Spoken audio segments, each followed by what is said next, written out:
So I'm going to invite us to take an in-breath, inhabit this body, and exhale. And again, on the in-breath, let your attention rest on the somatic experience of the in-breath. And exhale, dropping into the body.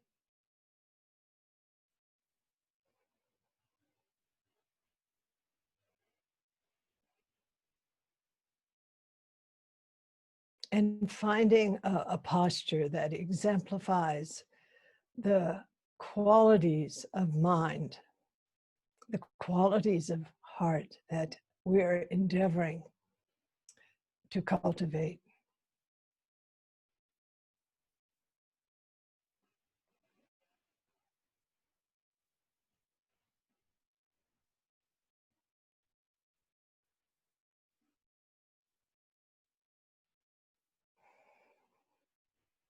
This body shapes so much of how we see the world.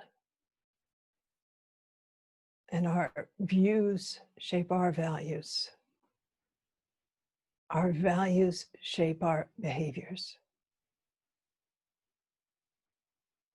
Again, on the in-breath, bring your attention fully to the in-breath. Exhaling, drop into the body, and as your attention moves into the body, notice whatever you're experiencing.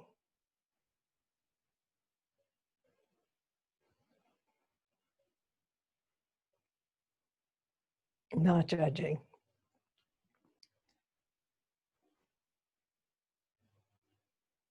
Simply noticing.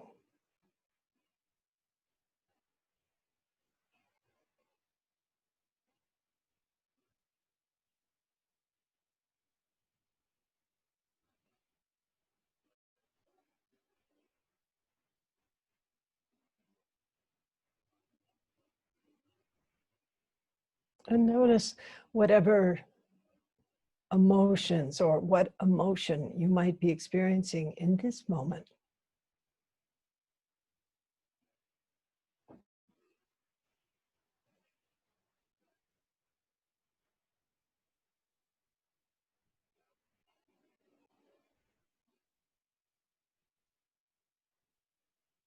And what cognition is present for you in this moment.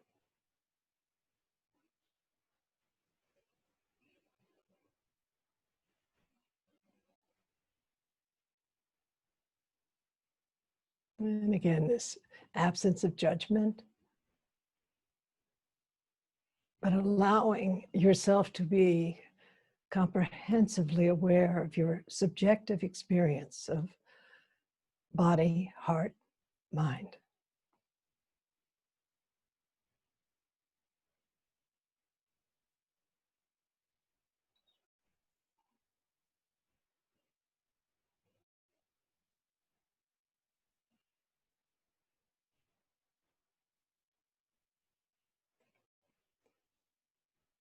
And then for a few moments, touch into your motivation, which is a reflection of your view and your values.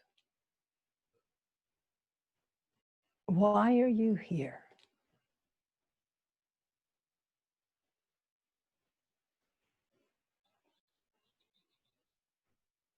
Why do you bring yourself to practice?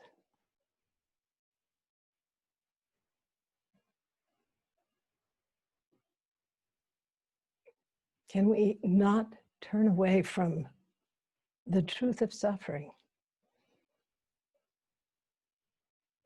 of delusion, of grasping, of hatred?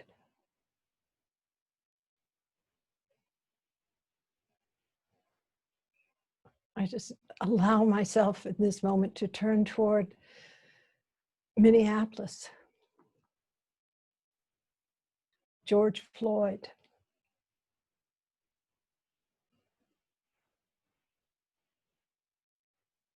Draven, others, Brianna, who have died in the experience of violence that is racial and racist.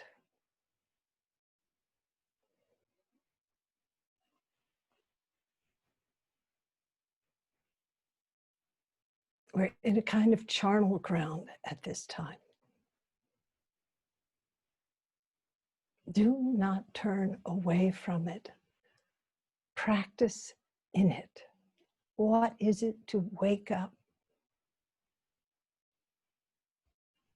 in the midst of conditions, in the midst of the 10,000 things?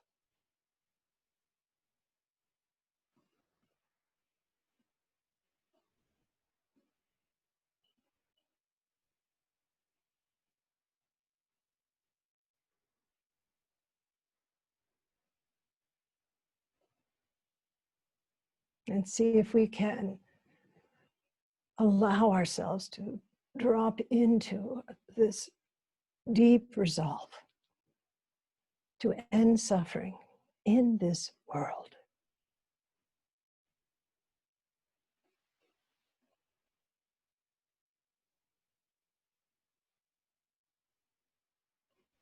With breath deep in the body.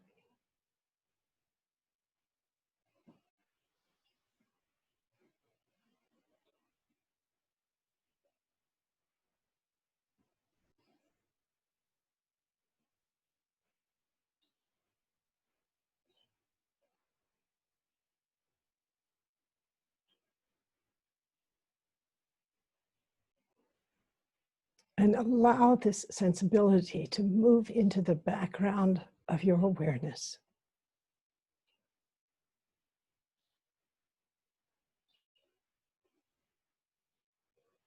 And let your awareness then connect with the space around your body. You are not separate from where you are physically, socially, in this moment.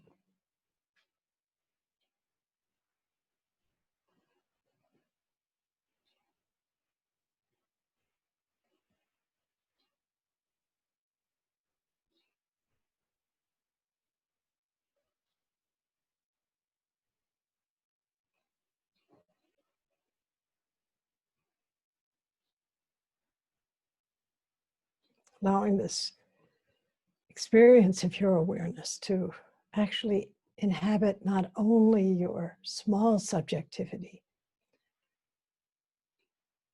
but an expanded sense of subjectivity.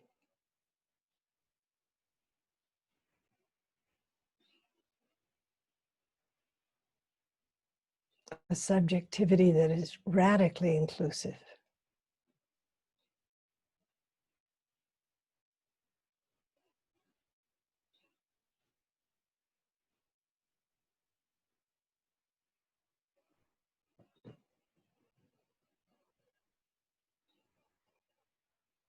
A sense of the porosity of one's skin.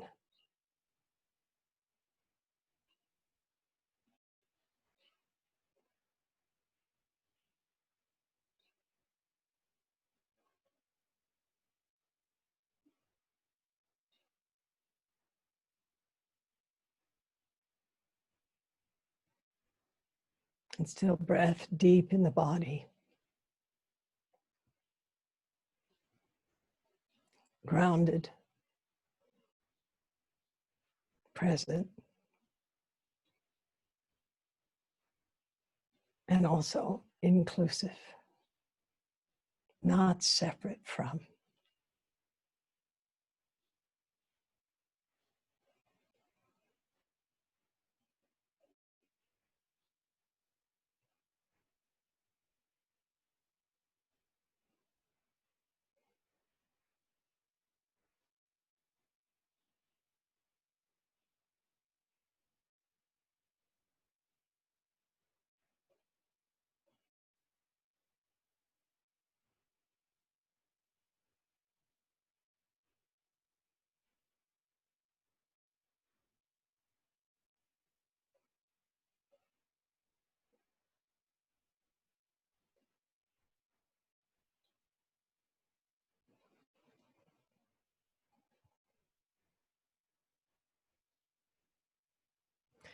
and whatever moment of inclusivity that you may have experienced.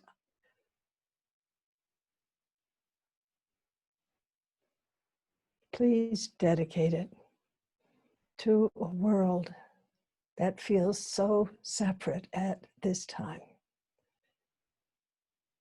that we may realize the deep connection that we have with all beings and all things.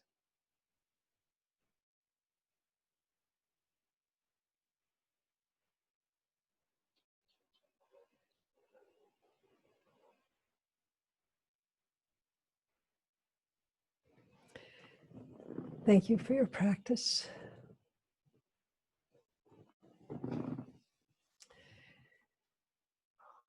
So Al, I'd like to invite you to please introduce our good friend, Jay. Thank you, Roshi. So it's my pleasure to introduce our next speaker, Jay Garfield. He has had a very distinguished and continues to have a very distinguished career in philosophy and in Buddhist studies. And I'm delighted that he's going to be helping us with making the connection between some of the science that Jonathan got us started with this morning and some of what has been with us for quite a long time now in terms of Buddhist philosophy and theory, especially that which Ehe Dogen contributed. So Jay, thank you so much. Thank you so much. And I want to begin by thanking Joan for a very powerful and moving meditation to introduce this session. Thank you, Joan Roshi. And thank you for organizing this event, for having me. I do wish that I was there with you, but those aren't the circumstances in which we live. Thank you to Noah and Al for all of your hard organizational work, and to Gustavo, and to these tireless translators, Sylvia, Jean, Fabio, Maria. I hope that I can keep my voice slow enough not to give you too much pain and suffering, and to set an example for you, John. And I also, once again, want to send out thanks to our late friend, Cisco Varela. Cisco did so much to make all of this possible. And I don't only mean his tremendous work founding Mind and Life, but his philosophical and his scientific vision, his incredible humanism and warmth. And at times like this, those of us who knew him feel his loss ever more keenly, and I try to keep that presence there. He was indeed an inspiring individual as well as an inspiring scientist and philosopher. And Jonathan, I want to thank you. We obviously didn't plan our talks together, but I'm very happy that your talk has preceded mine. Fortuitously, they work very well. There will be aspects of what I'm going to say that will be very much in harmony with what Jonathan said, and aspects in which there will be a bit of frisson, shall we say, where there will be a little bit of a slightly different perspective that might generate some conversation. And I think it's really important as we talk about that to continue the process that Joan Roshi initiated, and that is to set our motivation very clearly before we begin. Especially in these times of violence and pandemic, we have to remember what the point is of doing philosophy, of thinking philosophically. It's not a kind of highbrow version of Sudoku. It's not a version of dueling with pistols, only with words. We do philosophy in order to cultivate ourselves morally, to cultivate ourselves as effective human beings, to develop less attachment, to develop a little bit of humility, to develop a sense of care for those around us, friendship for those around us, to decrease our sense of being the center of our own moral universes.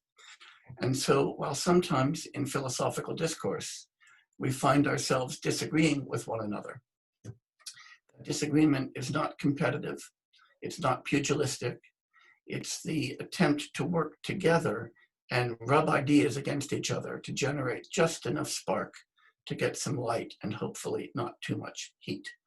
And so at times when we find ourselves disagreeing, we need to remember why we're doing that, and to do that with grace, generosity, and gratitude to our interlocutors, and a hope that our disagreement generates more insight, and to do so with an open mind that leads us not to be defending our own positions, but to be exploring our own positions in dialogue with others.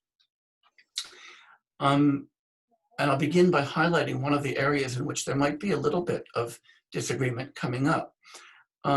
Jonathan this morning quoted Brentano, who reflected on the idea that consciousness is that of which we are most intimately aware, and that of which is most self-evident. I'm going to disagree with that. I think that consciousness is terribly opaque to us, that we often think that we're intimately aware of our own consciousness, but that turns out to be deep illusion. I think the apparent self-evidence of consciousness is one of the greatest dangers that we have as agents, and that we need to interrogate those ideas. That is, I will be more with James than I am with Brentano, more worried about turning on the gas to see what the darkness looks like. And of course, James was reflecting on Hume, who pointed out in the 18th century that when we introspect, the best we can do is find out what the mind looks like when we introspect. Dogen is a little more radical than that. We're going to see him arguing that all we can find out is what it looks like the mind might be when it looks like we might be introspecting. And I'm going to want to go into some of that more radical territory into which Dogen takes us.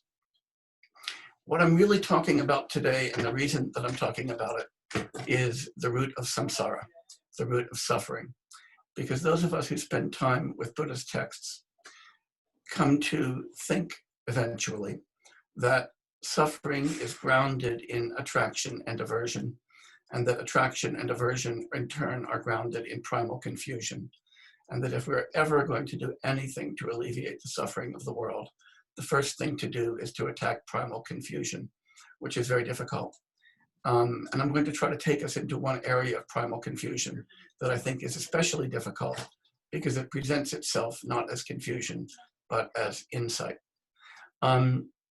These are all thoughts that have come to me by my reflection on a particular fascicle of Dogen, that is Gabyo, the painted rice cakes fascicle. But they'll be in connection with other philosophers. Vasubandhu, a Yogacharan philosopher in India who has a long train of influence to Dogen. Tsongkhapa in Tibet, who never heard of Dogen. And Wilfrid Sellars in the United States, who's an unlikely Buddhist philosopher, but somebody to whom Buddhist philosophers are turning more and more to for insight. I also want to emphasize that I don't have any special expertise or insight here, no special realizations, and no authority to convey. So what I'm doing is sharing with you my own reflections. Those reflections may be as diluted and off base as anybody's, but I'm hoping that at least maybe my errors will be useful to other people in correcting them. But don't take this as something that I say with confidence, take this as reflection.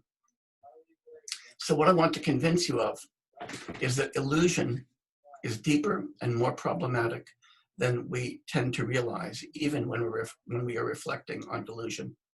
So that when we say that delusion is endless and we vow to clear it, I think we really need to mean that and to understand what its endlessness means.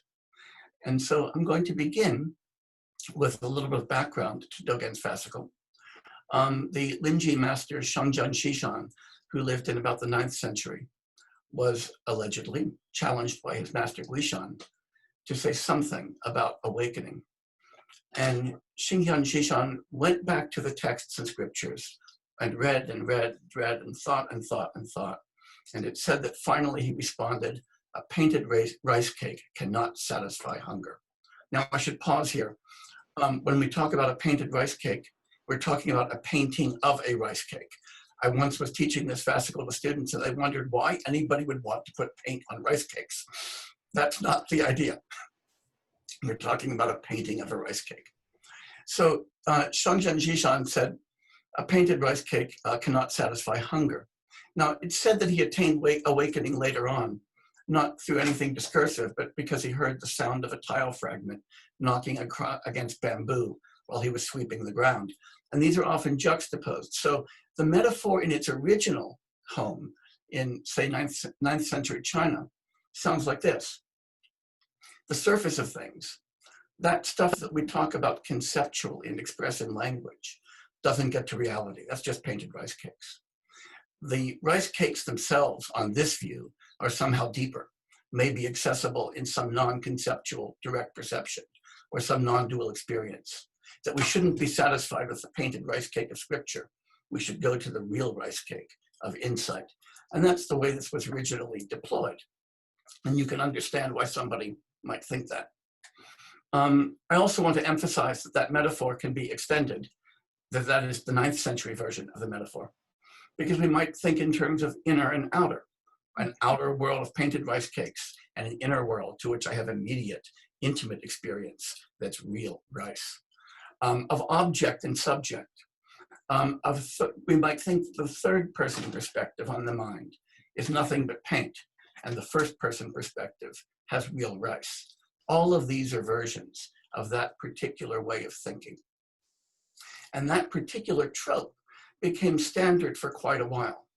But Dogen, reflecting on the Vimalakirti Sutra, which really questions the duality, all duality, including the duality between the discursive and the non-discursive, the duality between the painted and the real, responds very differently. He thinks that this metaphor, as I've just explained it, that is the 9th century version of the metaphor, only reinscribes a higher order duality that's just as severe as the duality that it criticizes. And that's the duality between illusion and reality, between surface and depth, between the discursive and the non-discursive. And Dogen thinks that it suggests that there's some domain beyond discursivity that's nonetheless contentful and that we can somehow access, leaving discursivity behind. And so now I'm going to read to you a bit from Gabyo, and I'm going to take you through some of that before taking it into a more philosophical register. Dogen writes, the pigments for painting cakes should be the same as the pigments for painting mountains and waters.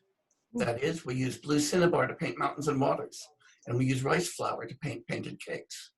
This being the case, what is used is the same and the work is identical.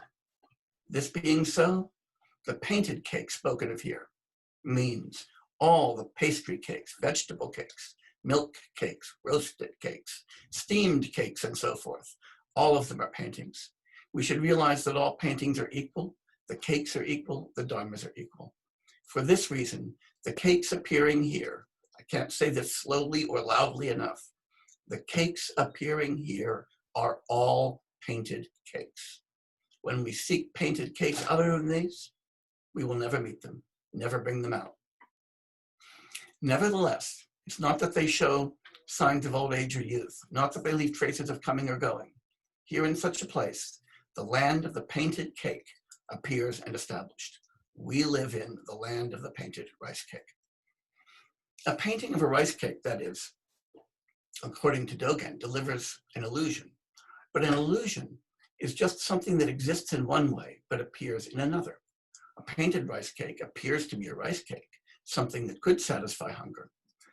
But it's in fact a mere painting, something that might stimulate hunger, stimulate desire, but never satisfy it. And I think that play is very nice, that painted cakes stimulate our desire but give us the illusion of satisfying it.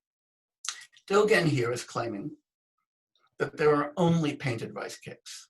And as he points out, this goes not only for rice cakes, but for everything. Everything we experience is painted, including the mountains and waters that constitute the world in which we find ourselves. Now, there's an obvious first level of understanding this fascicle, and it's one that we very frequently hear when people teach Gabyo. That is, Dogen is warning us against what I like to call the fallacy of the depths. The idea that there's something beneath the surface, that if we could only strip conventional reality and our ordinary life away and get to what's really there, we'd get something important. that there are real rice cakes hiding behind all of this paint. And all we've got to do is throw away the screen and we get to them. But of course, Dogen is pointing out that that's a fallacy. The two truths of conventional and ultimate reality are not dually related to one another, but non-dually related to one another. Understanding the nature of the universe is to understand the nature of the painted rice cakes in which we live, their illusory character, not to penetrate beneath them, because there isn't anything beneath them to penetrate. And that's the normal, and it's a very reasonable and very good way to read this. But the longer I've thought about this fascicle, the more I've thought that it takes us in another direction as well, not instead, but as well. And what I'm reflecting on here is the metaphor of the paint, which is a metaphor for what we would call in Sanskrit prapancha, or fabrication. And the word fabrication is a wonderful word to use here in English. I hope it works as well in Spanish and Portuguese, because it's a double-edged word. Fabrication means to mean something. We need a new part for this machine. Let's go to the fabrication people and have them make one. Fabrication also means a lie or a deception. When we fabricate the world that we live in, we create the world that we live in, but we create it deceptively. And we are often sucked in by that deception. So fabrication in both of these senses is operative. And when Dogen is talking about painted rice cakes and talking about the fact that everything is a painted rice cake, he's reflecting on the fact that we do the painting, but then get sucked in by the images that we create. That is, we experience things, whether those phenomena are external, mountains, waters, and rice cakes, or internal, sensations, thoughts, dreams, bits of mind wandering, only subject to the condition of our own sense organs, our own sense faculties, our own cognitive faculties. Experience can only be constructed in this way. That is, real mountains and waters don't somehow get through our eyes and into our brains. If they did, we would die. Instead, there may be some causal interaction between our bodies and other parts of the world we inhabit that give rise to the cognitive construction of the experience of mountains and waters. A cognitive construction that, even though we have fabricated it, then is treated as the direct contact with real mountains and waters. Mutantis mutandis for our inner world. So despite the obvious fact that everything that we ever experience is a cognitive and sensory construct, these things present themselves in our consciousness as though they existed independently, as though the world was merely passively encountered, as though somehow we stand outside of the world as transcendent subjects, acting on it as transcendent agents, and magically apprehend the world exactly as it is through transparent sensory and cognitive faculties that just bring reality into our minds. That is, the rice cakes that we paint in thought appear to us as though they really are sesame, herb, milk, or millet cakes.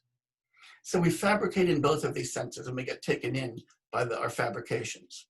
Husserl called this the natural attitude, the attitude that we naturally take towards the world, thinking that we simply see things as they look, we hear things as they sound, we smell things as they smell, and we forget that it is our own sense organs and our own sensory consciousness that are creating those experiences, not a faithful reproduction of an independently existent world.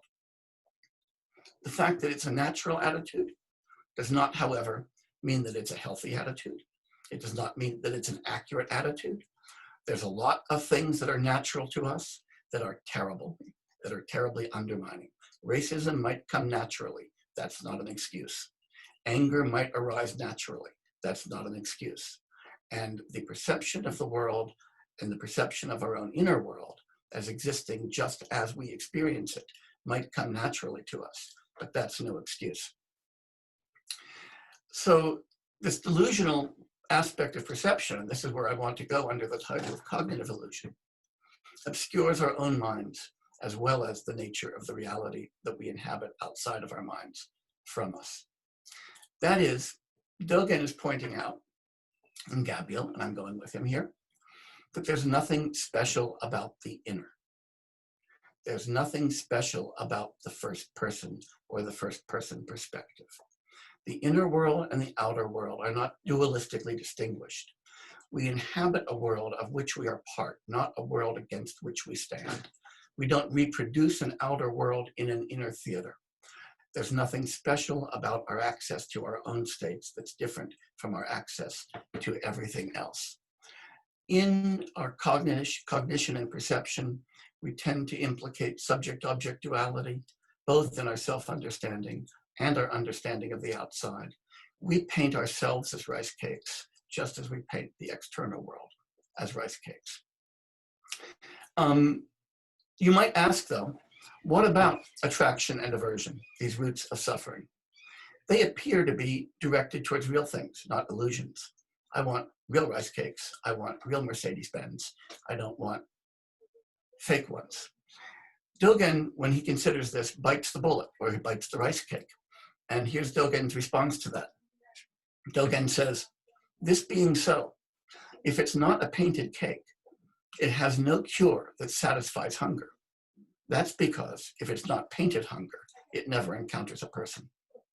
You use painted rice cakes to satisfy painted hunger, because even our hunger isn't real hunger, it's painted hunger. That is, we only can experience hunger as we experience it, not as it is. And Dogen is quite deliberately taking an internal phenomenon here and comparing it to the external phenomenon. In general, he says, satisfying hunger, satisfying non-hunger, not satisfying hunger, not satisfying non-hunger. This is Dogen doing his thing, right?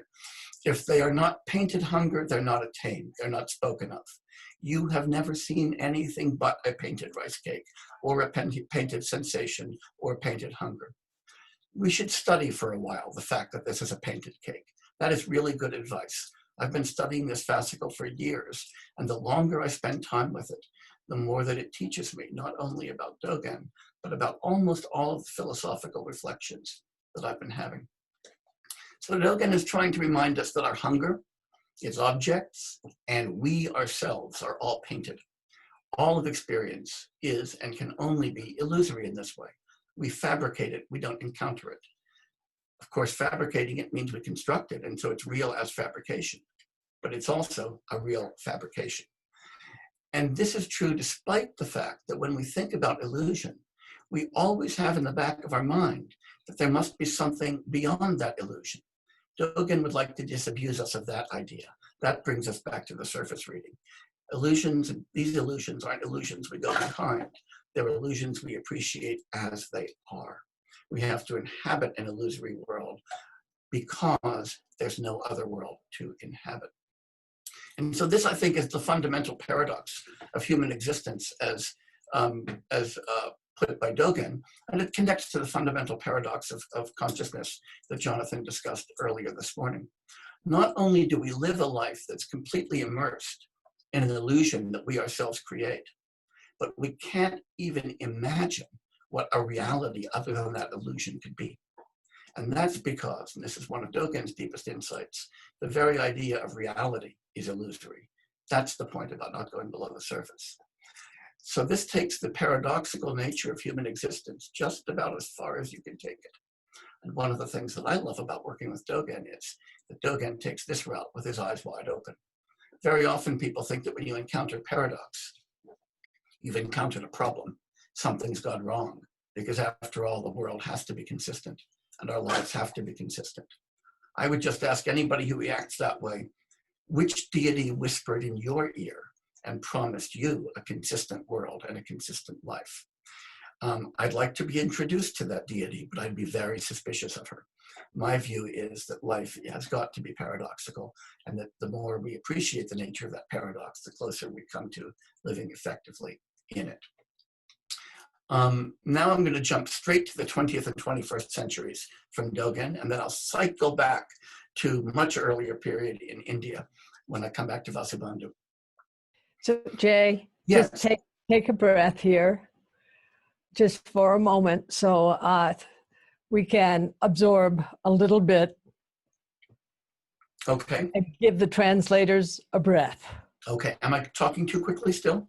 No, you're doing pretty well, actually. It's wonderful.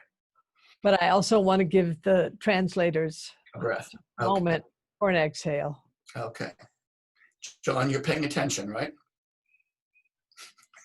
Yes, Jay, you're setting an excellent example. Dun, dun. Okay. May I begin again, John? Absolutely. Okay. The American philosopher Thomas Nagel has a lot to answer for in terms of delusion. Since his very famous essay in 1974, What It Is Like to Be a Bat, generations of philosophers have grown up believing not only that there must be something that it is like to be a bat, but that there is something that it is like for each of us to be us, and that something is our qualitative consciousness. And there's a long parade of people who talk like that.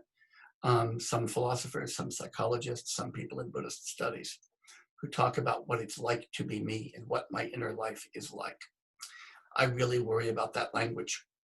And Dogen tells me to worry about that language because it's only a very short step to analyzing that sense of consciousness as the immediate apprehension of inner qualitative states or qualitative properties or inner experiences.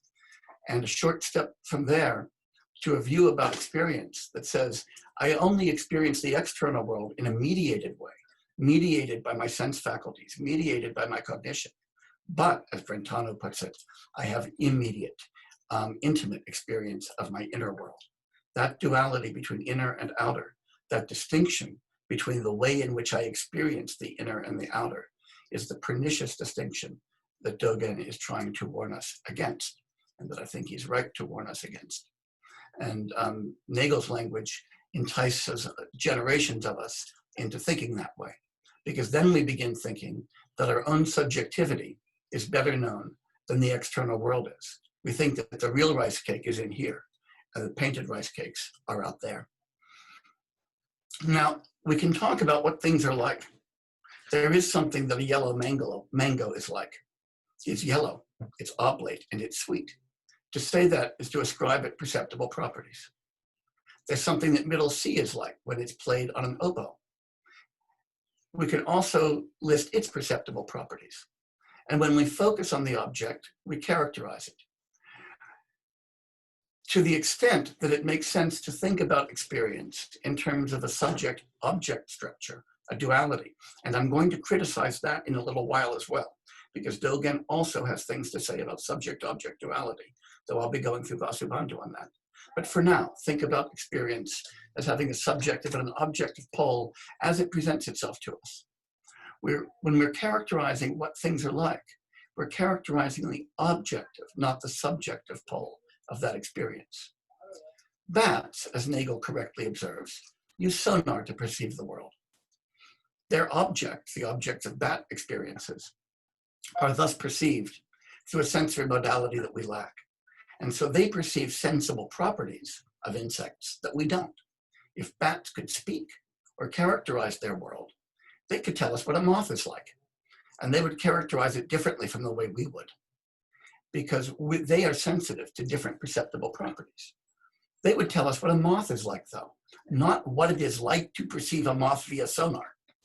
Just as when I describe a moth to a talking bat, I would say what a moth looks like, not what it is like to see a moth with eyes.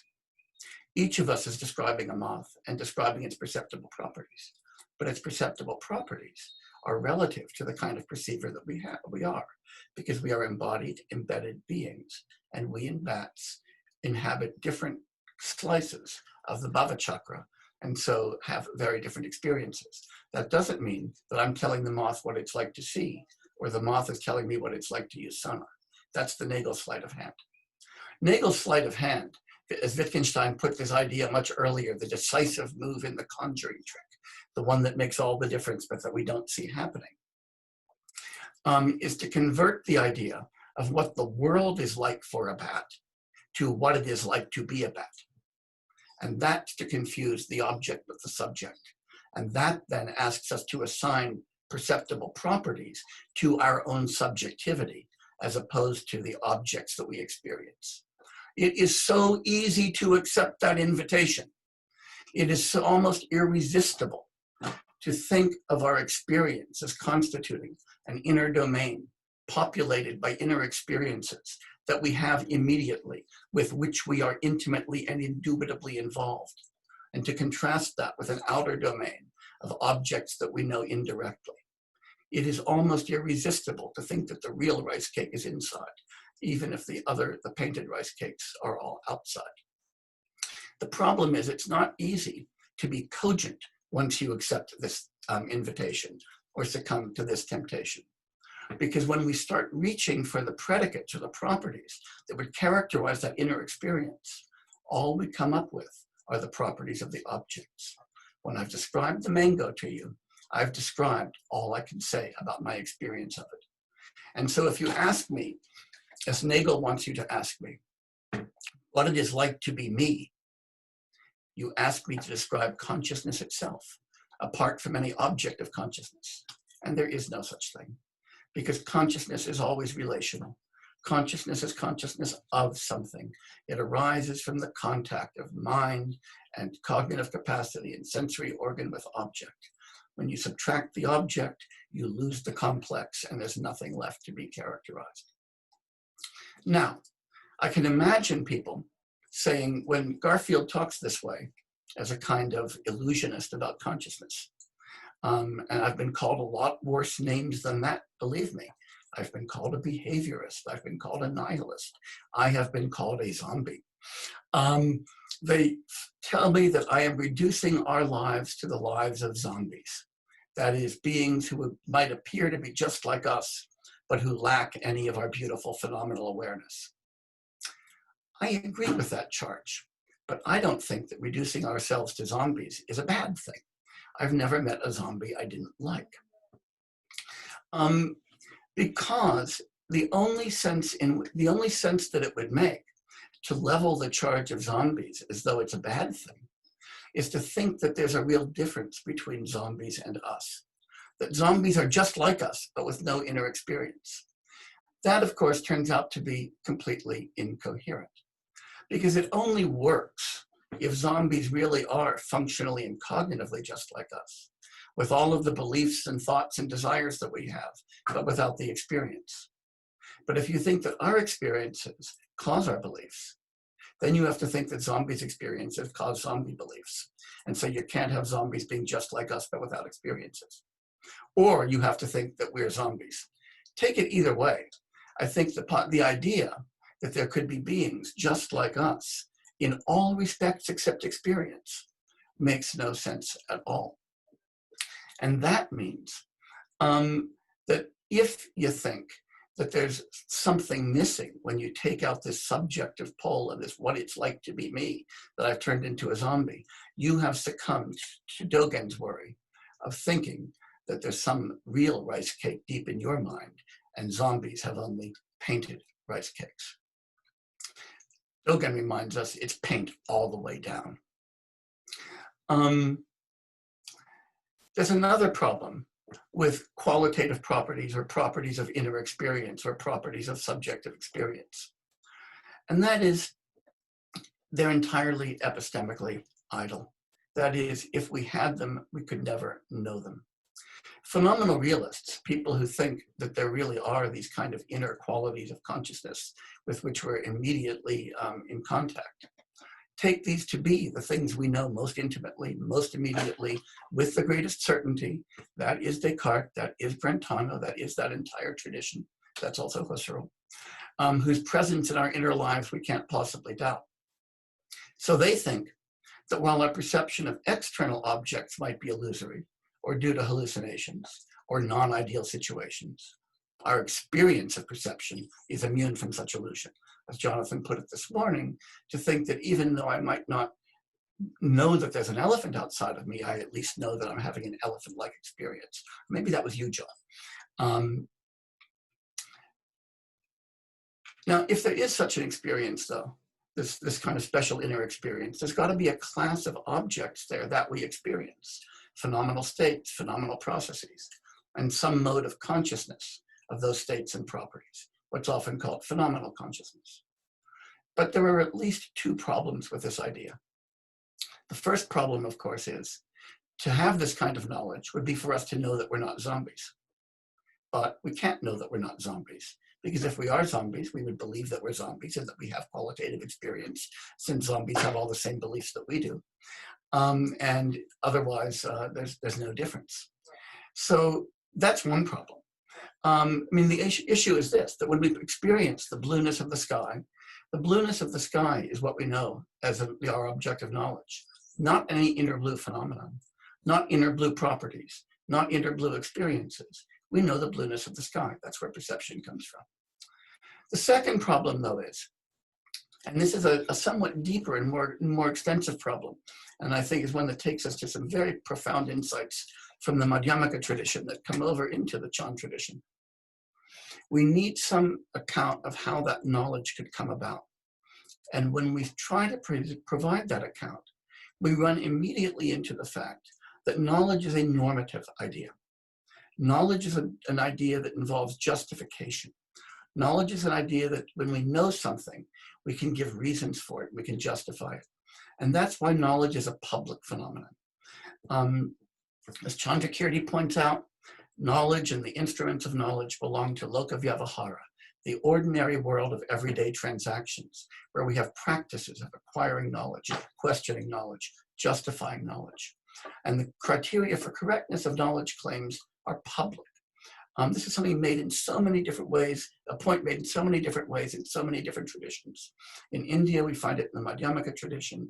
In the West, we find it in the work of Wittgenstein and Sellers, the mid-20th century philosophers who pointed this out in such detail. So the sphere of knowledge can only exist in a space of reasons. And the space of reasons is constituted by a public that has practices of inquiry, assertion, and language use.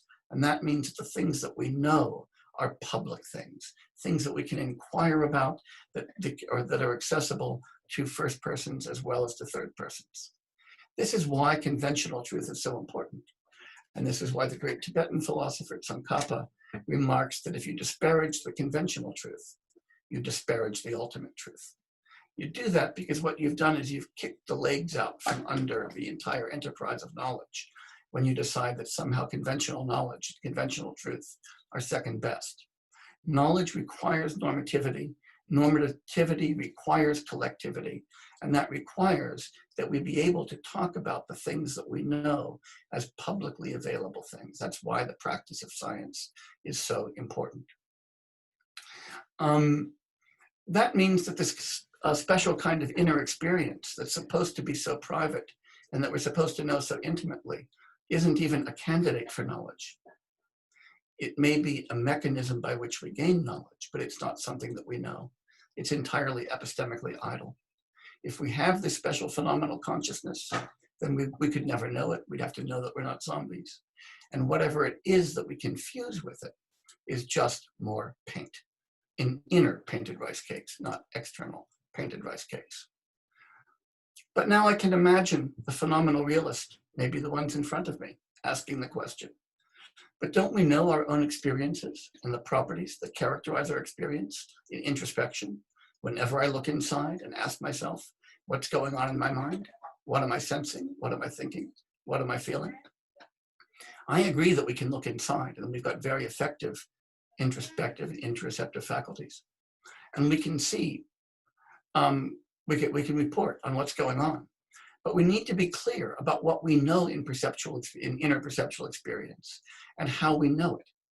When we introspect,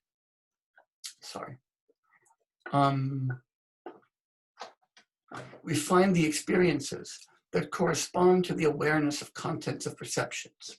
We can discover that we're aware of a sweet yellow mango, of the sound of middle sea, of the scent of sandalwood, but we don't add something else. We don't add two objects of knowledge when we introspect, the external object of perception and the inner perception of it. We only have the external object and the fact that we're aware of it. Again, this takes us to this metaphor that's so easy to slide into. It's a metaphor that Wittgenstein illustrated very aptly when he said, when we think of ourselves as selves, we think of ourselves like the eye in the visual field, standing outside of it and seeing everything, but not itself seen. That is, when I experience myself as a self or a subject in this way, I experience myself as standing outside of the world of objects and regarding them or acting on them. That's hallucinatory. That's something that Cisco devoted his life to showing us, is we are not selves outside of a world. We are embedded, embodied beings in constant, open, autopoietic interaction with all of the rest of the world around us. And there isn't an inner domain of phenomena, isolated and subjective, to which we can turn. To the extent that we are aware of the fact of our awareness, as Jonathan emphasized so beautifully this morning, we don't have an additional inner phenomenal object, but a higher order cognitive attitude directed on our current cognitive states. And that's a point that, of course, Tsongkhapa makes very forcefully in his critique of the idea of reflexive awareness, one of the worst ideas to ever be developed in the Buddhist world, and one that I am sure nobody here will defend. So where do we get this illusion that there's not only something that the world is like, but also something that it is like to experience the way that the world is? This kind of Nagel idea that we can talk about what it's like on the object side and what it's like on the subject side. The source, at least as a first pass, is just a failure to distinguish the subjective from the objective side of experience. And when we do that, we then posit these things like sensations or sense data that we're aware of. We know that they're not on the object side, so we put them on the subject side. And we say that when we're aware of them, we're now somehow aware of our subjectivity. And this kind of Nagel idea of phenomenal consciousness is born. But of course, that's fallacious. It's one thing to say that we see blue and that we do that by having blue sensations. It's another thing to say that we see blue sensations, which then have to have their own second blue in there somehow. The regress is ferocious, the epistemological problems are ferocious. So that when you're looking through a telescope, this is a point that Paul Feyerabend made many years ago. When we see the moons of Jupiter through the telescope, we see the moons of Jupiter. We're not seeing light in the lenses of the telescope. When we focus on the light in the lenses, we're taking a higher order perspective on that perceptual process. But now we've objectified the light. Now we're no longer objectifying Jupiter, and we've created a new subject-object duality.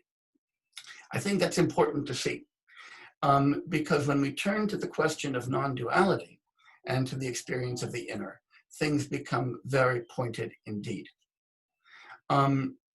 You might think that it's this natural way of bifurcating experience into subject and objective aspect, as I've been doing, is obviously correct.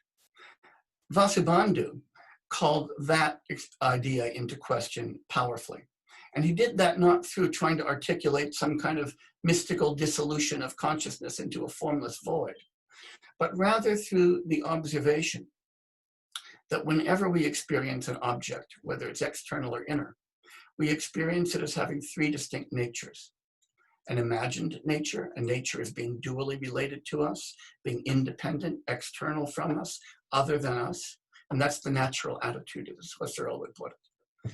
A dependent nature, a fact that the object with which we're engaged is simply part of the process of dependent origination with which we are in, he wouldn't have put it this way, open autopoietic interaction, as Cisco and his colleagues would have put it.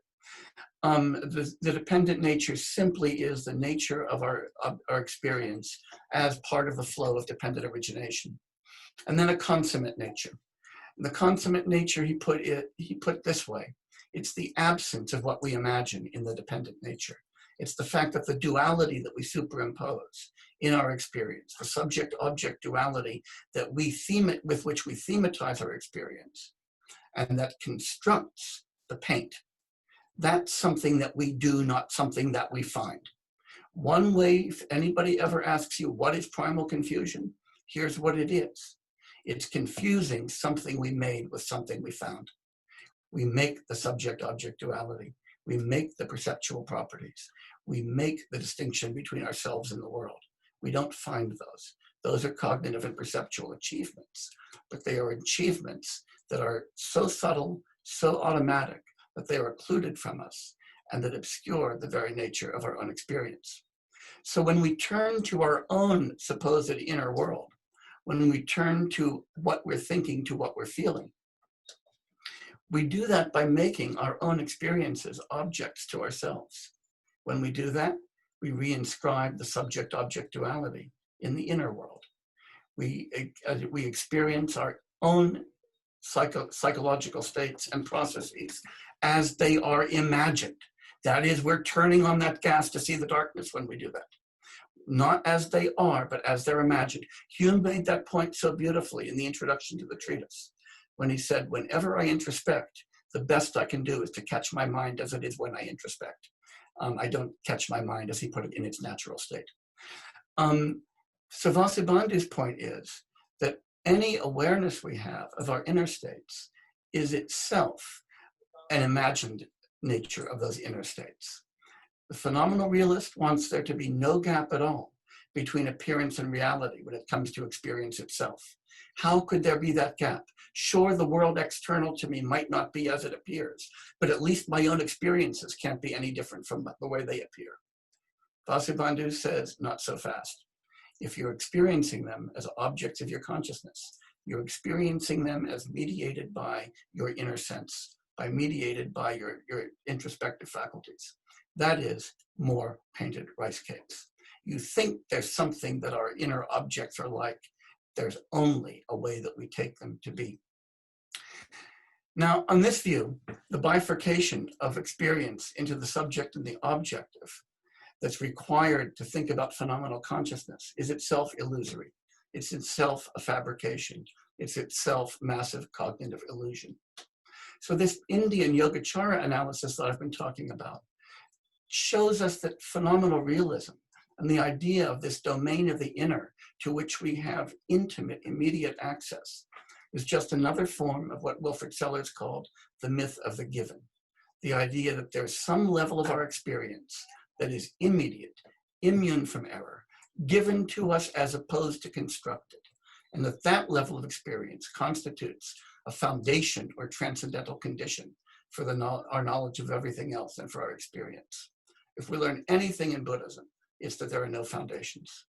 The Great Death has been compared to leaping from a great cliff.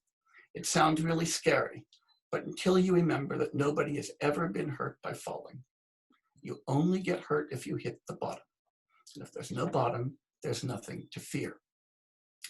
Back to painted rice cakes, and I will finish. Wait. You have to be good now. I will.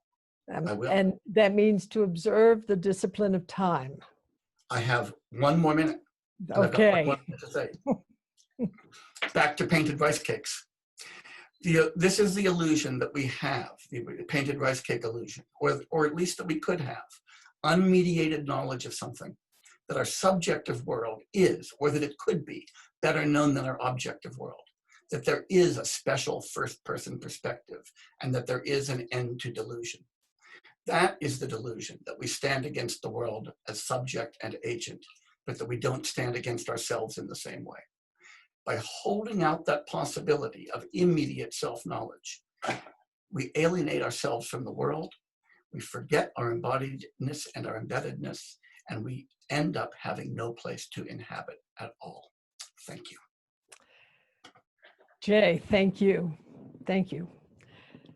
That was fascinating, brilliant, and I do have some questions that I would like to pose. But sure. I also want to ask, I see Amy Cohen Varela is online. I don't know if you would be open, Amy, to just reflect a moment about the view that Francisco had about embeddedness in relation to the term that he coined of inaction.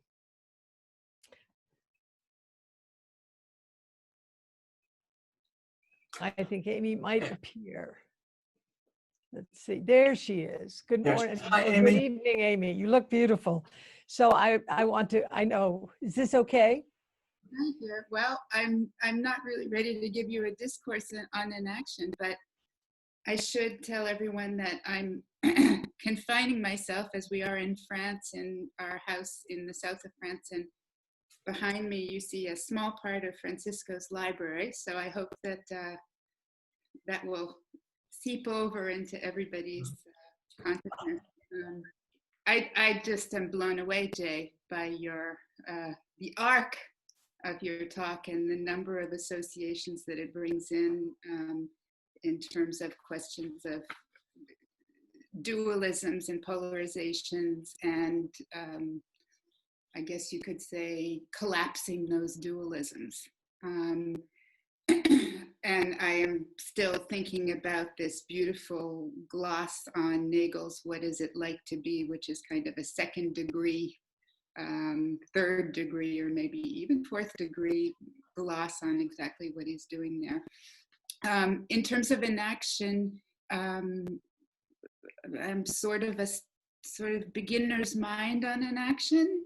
What you said about sensory organs and organs of perception and the mind as being constitutive of reality in a specific kind of way is exactly what Francisco was talking about when he was talking about inaction. Now it's a whole lot, there's a whole lot one could say about that, but that the situated, embodied, embedded aspect of the human body and mind in a context is really what produces both consciousness, if you can say produce consciousness. I'm sort of taken aback here, so I'm maybe not using the right words, or it's an emergent property, you could say, consciousness of this ongoing encounter with worlds and world making. That was a term that Francisco used for inaction.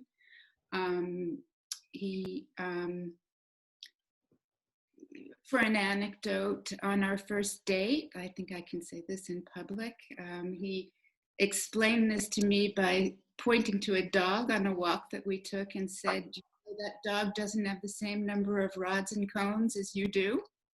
And that dog has another color world than you do. That dog experiences a completely different world. So he called it world making.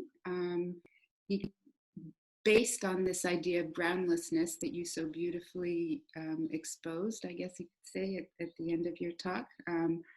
And he was, the people who knew him knew very well that he was very delighted all the time with this notion of a multiverse, and that there's many worlds that you can create as there are people with their physiologies and with their histories and with their stories. So that's maybe a little bit about inaction. I think probably other people can talk about it in a way that in other many different ways. Again, it was very much against the notion of a mind. It was very much for the idea that mind and life are actually the same thing. Yeah. Living and thinking are the same thing. And that, as everybody knows, very much against the idea in cognitive science that the mind works like a computer does. So as you were putting it earlier, talking about the natural attitude and that there's stuff out there that we process. No, we create it, or we constitute it, or it, Francisco would say it goes, whoops. Something like that. That would be a Francisco term for it. So, you know, I think that's a bit about inaction. The only thing that I think is a little, I think that, you know, he would have been completely blown away by what you just did between East and West, between words and things, between inner and outer. And I guess the only thing that I thought about when I was thinking about this idea of collapsing or going under or going over these dualisms, these polarizations, was this idea of that maybe would have been more present in Francisco's version of that would be the notion of process and cultivation. World making is a process, consciousness making is a process. It has to be cultivated. I think when he made, I thought about it, when he made the distinction between first and third, I don't think he ever thought that first was an inner private thing, but I do think, you know, in the sense of private, and that was a lovely dualism that you collapsed as well as public and private. He perhaps, again, I'm not channeling him in spite of the library there, that he might have seen consciousness is a process. Mhm. Something in more processual terms, anyway. So, Thank you so much for that, Amy. thank you. It's good to see you again after so long. Remember that bus ride? I certainly do. And these were the ideas we were talking about way back then. I haven't stopped thinking about them. But I have a lot of food I got a lot of food from thought from you tonight. So thank you so much. And thank you, Roshi. And Oh, well, forgive me for surprising you, but I just think it's really a treat that, we can actually bring you into this exploration.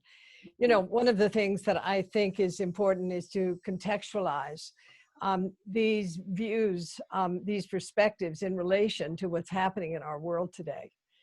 And one of the questions I asked Jay to, pose some questions that he would like me to pose. And then fortunately, he asked a question that I should ask. I'm going to ask it a little differently, that I'm really interested in. How does view, and you presented a view, Jay, and Francisco, that view overlaps with Francisco's view, so to speak. How do we actually integrate view into our experience of ethical action, of moral responsibility? My concern is that we're, in a world, as Francisco, so brilliantly pointed out, we're embedded, woven into the whole weave of our intersubjective experience. And as such, do we have the capacity, for example, to be responsible for suffering, for biases, for the kind of violence that we're experiencing in the world? And, in this regard, this is kind of a hard question to ask, but, is there ever an instance, for example, when the subject-object duality is useful to actually understand? That's a long and complicated question. I'm going to start at the very end and then work my way back, if that's okay. The last question you asked was, is there ever a time when the subject-object duality is useful? I think it's always useful to remind ourselves of the persistence of our superimposition of the subject-object duality and the way that that illusion figures into our everyday perceptions and interactions, to diffuse it, but never to accept it, never to think that it was a good idea, even if it is natural. Here's what I mean by that. As you know, right view is the first step in the Eightfold Path. And that's important because view is the counteraction to primal confusion, which is the counteraction, which is the root of attraction and aversion and the root of suffering. When I think about ethics from a Buddhist standpoint, in fact, I'm just finishing a book on Buddhist ethics, so I'm thinking about this a lot. I think of what's distinctive about the Buddhist approach to ethics as this. It's a moral phenomenology. What we're asked to do is to cultivate a healthier and more realistic and more salutary way of seeing the world and experiencing the world. Not a set of do's and don'ts, not a utilitarian calculus, not a bunch of rights and duties, but to see the world differently, to experience ourselves differently in the world. Now, my own view is that that is best encapsulated in the Brahma Viharas, the divine states. States like friendliness, care, being able to rejoice in the success of others, and impartiality.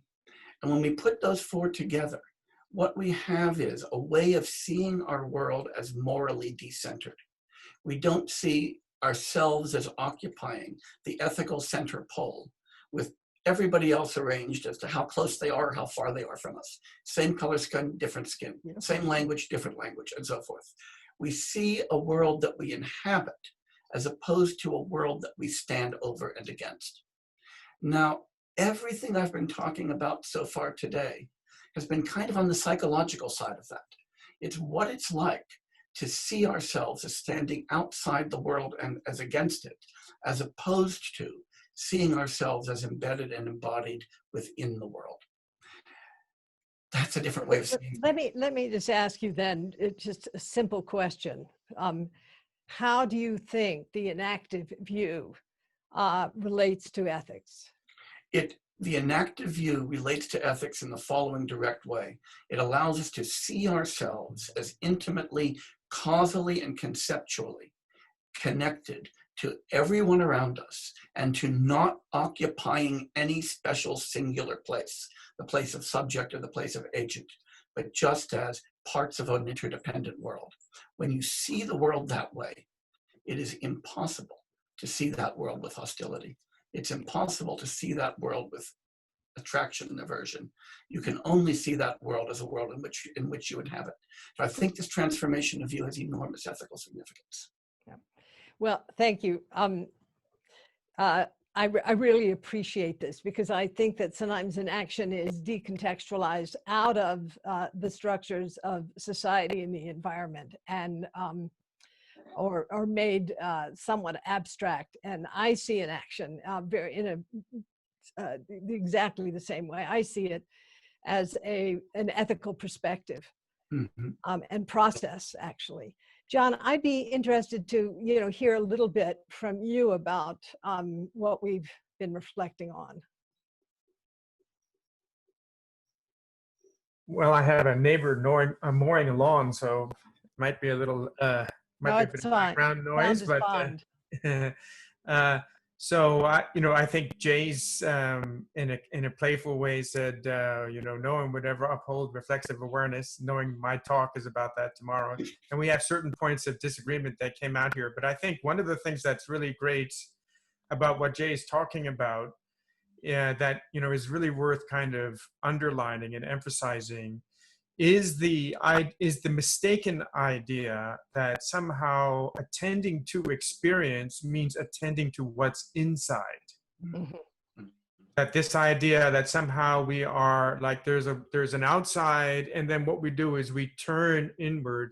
And this is where the term introspection is really kind of helpful, because it does mean looking inside.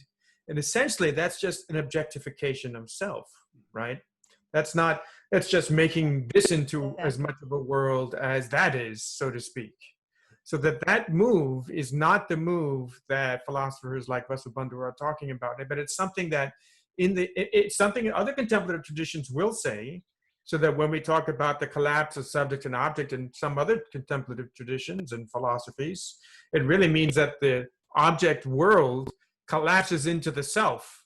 And then what's left is this kind of transcendental self, right? But for Vasubandhu, both of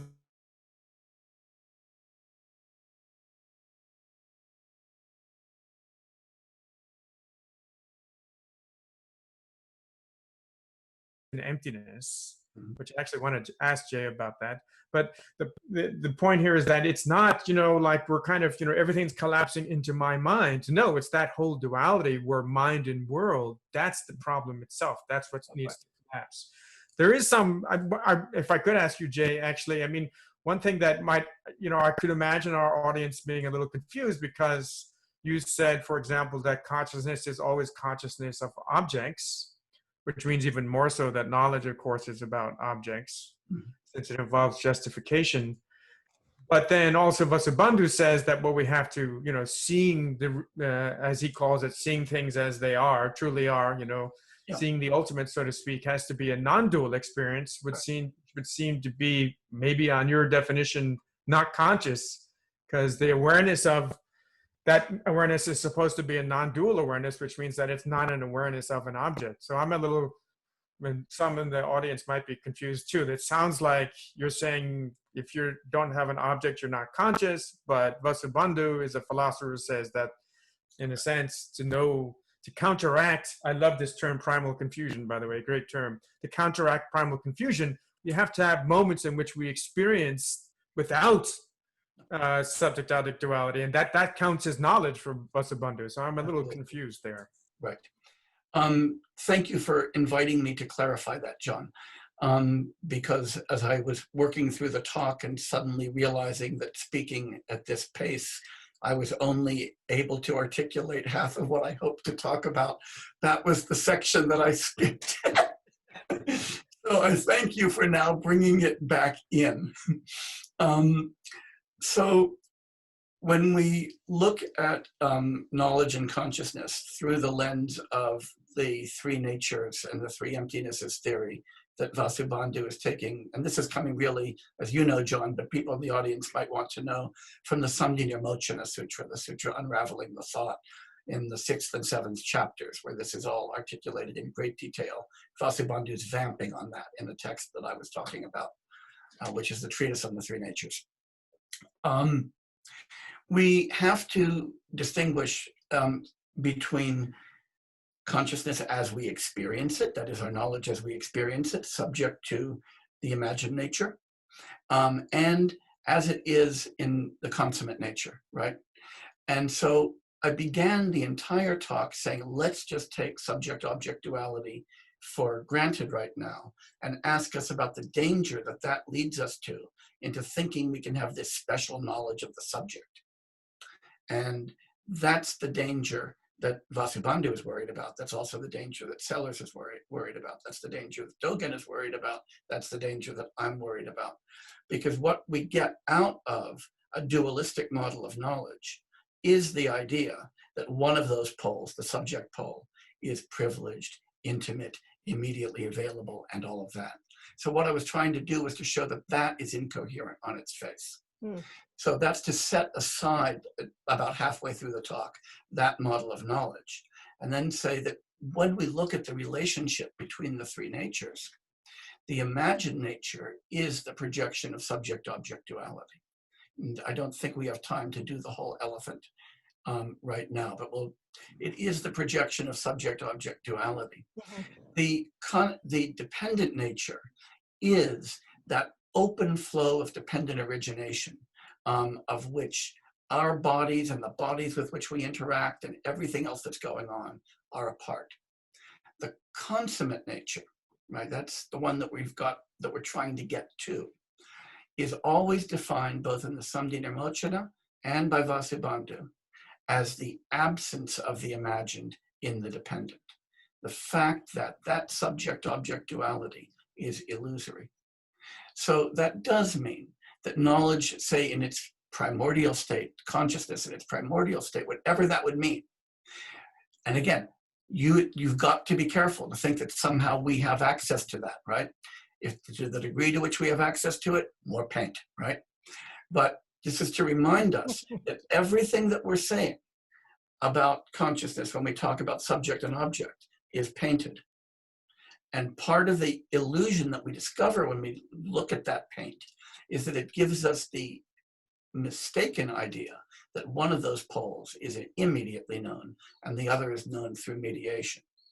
What we can say about the consummate nature, Vasubandhu very helpfully tells us that it's inexpressible. And that's another way of getting back to Dogen's point, right? Because Dogen says, painted hunger or real hunger, any hunger you can experience is painted. If we're talking about the world we live in, or the world a dog lives in, we're talking about a world that is structured by our imagined nature. We've got to get through that and to understand what it's doing to us. But to think, as Dogen warns us, that by understanding the illusion, we're thereby freeing ourselves from it, is just to add insight to injury. Oh, that's so bad, Jay. I'm sorry. I even stole that line. Who'd you steal it from? I stole it from a psychoanalyst friend of mine who was talking about another psychoanalyst who he said only adds insight to injury. So what I'd like to do for a few moments that we have left before Al does the wrap up is to open us to questions from our guests, from our participants. And Al, do you or Noah, do you have access to those questions? Yes, Roshi, we both do. You know, one of the things, and this reflects a couple of questions that have come up. Asks for a contextualization of what Jay has been talking about. And part of that context is, so this realization that all is really painted rice cakes. To what extent may that be unfortunately used by individuals, for example, who are pushing conspiracy theories and making the claim that there really are no truth claims and that there's multiple truths. Is that a worry in regard to the moral universe? Yes, it is a worry. But again, the fact that things are fabrications doesn't mean that all fabrications are created equal. You can fabricate a part well, or you can fabricate it badly. You can fabricate a life that alleviates suffering or a life that causes suffering. You can fabricate claims that mesh with other claims and that allow us to make progress, or claims that are undermined by others. So the fact that truth is conventional doesn't mean it's not truth. This is a really important insight from the Madhyamaka tradition. It's one that we get from Chandrakirti and from Tsongkhapa. And it's the idea that within conventions, we can distinguish the true from the false, the effective from the ineffective. Money, after all, is just conventional. It's made by printing presses, and you can print more of it or less of it. You need a central bank to make it go. But the fact that money is conventional doesn't mean you can't buy things with it. You can buy other stuff with it. The fact that it's just conventional doesn't mean that the stuff that I print in my basement is just as good as the stuff they print at the mint. So conventions contain their own standards of correctness. The world that we live in constrains us in fundamental ways. That doesn't mean that it's not a world that we're also complicit in constructing. And that wonderful phrase that Francisco borrowed from Nelson Goodman, world making, is a really nice way of seeing that. World making isn't something that I do. It's something that we do. It's something that an entire world does in collaboration. And that provides constraint. That's the importance of publicity to truth, to knowledge, and to norms. And that's why retreating to the private is so dangerous. That's a retreat from normativity, not a retreat to normativity. Thank you, Jay. You're muted, Joan Roshi. Jay, thank you. And as we've been exploring this territory, I just got a note from Amy. Amy, if you could share what you noted in your message to me, I think it's quite interesting. Wait, you're muted. In it, I just mentioned it because you were talking about view, and we're sort of moving back to this larger question of politics and view, but it actually isn't unrelated to what you just said, Jay. I think a lot of the Spanish speakers in the audience will be aware, because it actually hasn't been published in a big venue, in a way that's visible in English yet, of an article that Francisco wrote called Reflections on the Chilean Civil War, and in which he, and actually this was published in a very small venue, but a very noble venue, which was the Lindisfarne Letters, where he gave this original talk in 1977 or 8, at the Lindisfarne Association, which was William Thompson's visionary organization for the world of that period of time. And in that article, what he does is he describes a kind of a limit, what the French would call a limit experience, almost like a falling into some kind of psychotic state, at a certain point 2 or 3 days after the coup d'etat started. And Chile. in Chile, right, right. So there are a couple of, in fact, I, with a few other people, produced a book in Spanish where we translated this into Spanish. So the Spanish speakers probably know this better than a lot of the English speakers, in which he talks about kind of hitting the non-bottom in this experience, which was actually what in a psychoanalytic sense or in a Lacanian sense you would call the ripping of the imaginary. In other words, the tissue, the web of imaginary representations around everything got ripped in the violence of this particular situation. And what he became aware of at the time was that in this situation of polarization on September 12th, 13th, 14th, 1973, that even though he obviously had a side, we would say on the imaginary level to start out with, he was on the side of Allende, but that the two groups had actually created one another. Yeah. And it was at that moment that he realized that he had to do something about himself.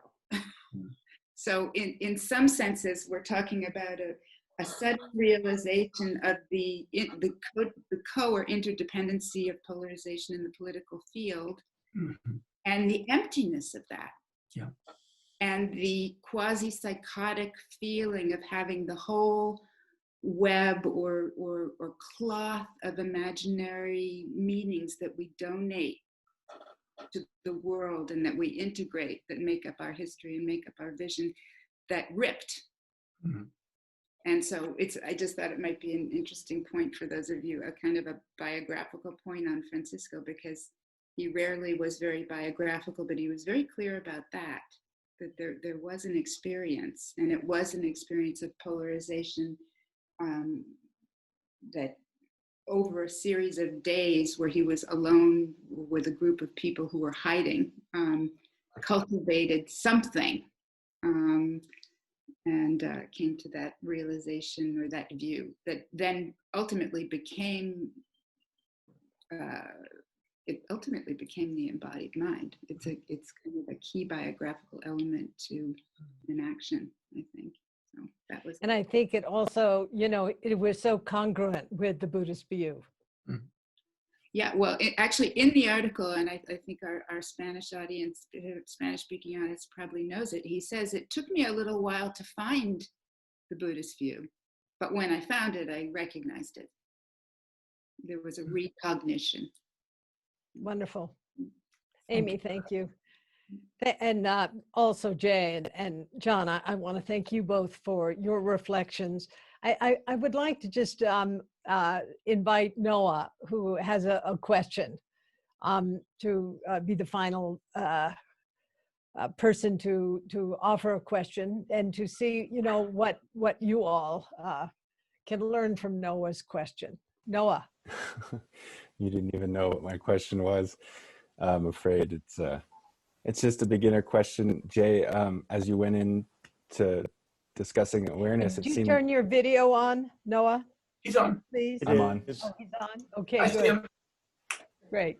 So I was worried through your talk, Jay, that it sounded like with awareness only having an object, that there wasn't anything like a pure awareness or awareness without an object. So then I'm glad you clarified with John. And so then I'm wondering, so then are you saying there is a pure awareness or this consummate view, you just can't talk about it, but it does exist? I'm being really careful to be with Dogen more than I am with Vasubandhu on this one. And that is to say that, but also with Vasubandhu in an important sense. Notice that when Vasubandhu characterizes the consummate nature, he characterizes it as a pure negation. And a lot of people miss this fact. It's the absence of the imagined in the dependent. It's not a positive thing. It's the absence of the imagined in the dependent. And when Dogen reminds us that all of the rice cakes that we ever encounter are painted, He's reminding us that those rice cakes are represented in an imagined way, and that there's not a reality that we can characterize or be aware of behind them that's more real. Now, that doesn't mean you say, oh, that means that they're completely real as they are. It means we understand our relationship to them as co-constitutive. That we don't get to say, I don't want to see the rice cakes as I experience them. I want to see them as they are. Here's a way of thinking about that.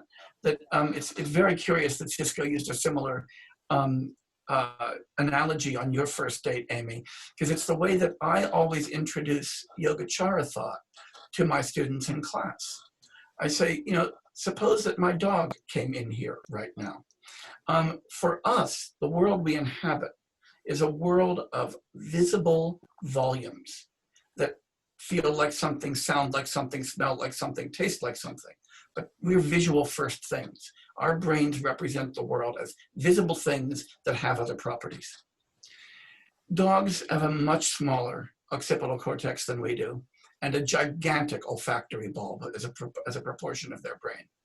They experience the world as volumes of smell that might also look like something, sound like something, hear like some, taste like something, right?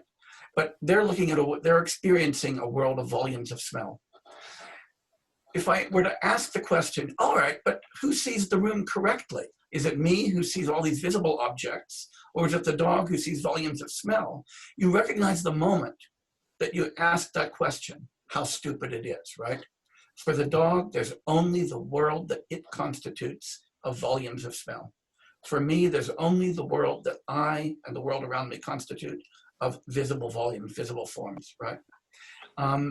And those are the way the worlds come into existence, as a constant interplay of centers of consciousness and objects. If we were to ask the question now, here's the $64,000 stupid question. Yeah. But what's the world really like? Not the way the dog sees it, not the way you see it, just the way that it actually looks and sounds and smells. You just look at yourself and say, what a stupid question that is. That's looking for the real rice cake behind the painted rice cake.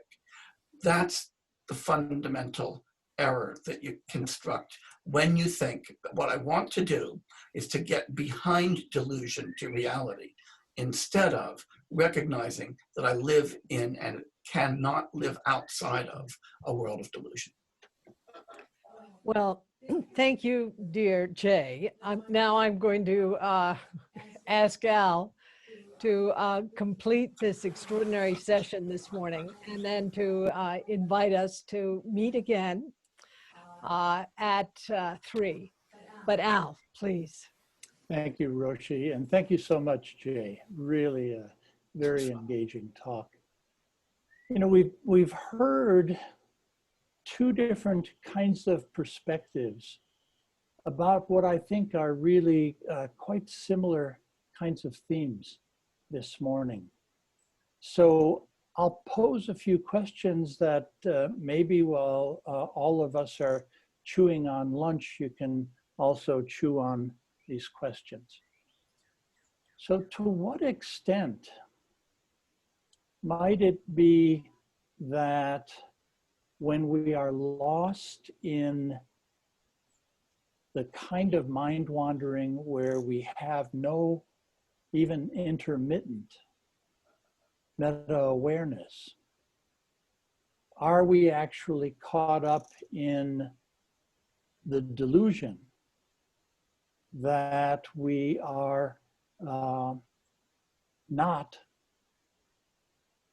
perceiving the painted rice cakes? In other words, that we're in the delusion of failing to see that this too is all what arises in our construction, what mind brains do, and not what it is that these thoughts, feelings, perceptions, etc., seem to represent. Something else I wanted to leave us with was a question about how all of this relates to the way in which we regard science. After all, this is a symposium that brings together philosophic, especially Buddhist thought, and scientific investigation. Not so terribly long ago, there was a perspective that subjective experience was simply inadmissible in science. That the only thing that was admissible, say, for a psychological science, was what was a third-person observation, behavior. And this was often referred to as a kind of view from nowhere, an objectivation kind of perspective. So if in fact all of what we're dealing with is intersubjective, a kind of what's available for consensus discussion, what are the implications for how it is that we regard the process as well as the accumulated, quote, knowledge of science? Finally, I wanted to draw attention to how we're going to see some of the linkages of this to observations about brain in what Kalina is going to be talking with us about this afternoon. So one interesting question is if, in fact, all of what we experience is construction that's arising from mind, brain, body processes and are in action, then how is it possible that that same process, that same apparatus, depending on the perspective you're taking, is also then capable of being able to make observations about that experience, whether we consider them to be direct observations or yet another conceptualization. So I think Kalina is going to have some things to say that will shed some light on that for us.